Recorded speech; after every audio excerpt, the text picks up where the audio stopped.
Fardapur police स्टेशनच्या पोलिसांची एक मोठी कारवाई।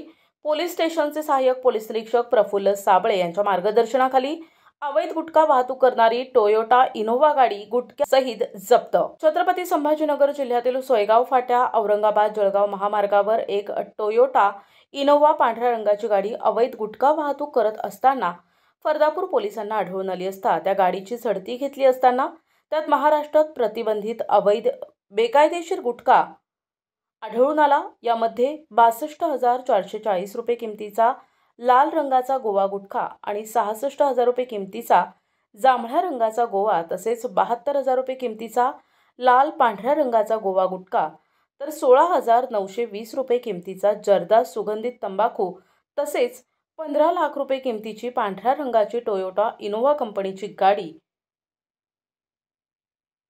असा एकूण 17,17,360 रुपये किमतीचा मुद्देमाल जप्त करून कारवाई करण्यात आली आहे।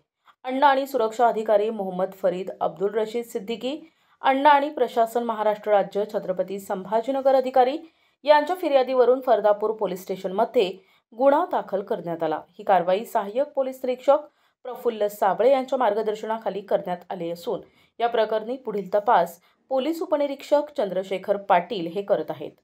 प्रतिनिधी जब्बार तडवी, NTV न्यूज मराठी, सोयगाव, छत्रपती संभाजीनगर।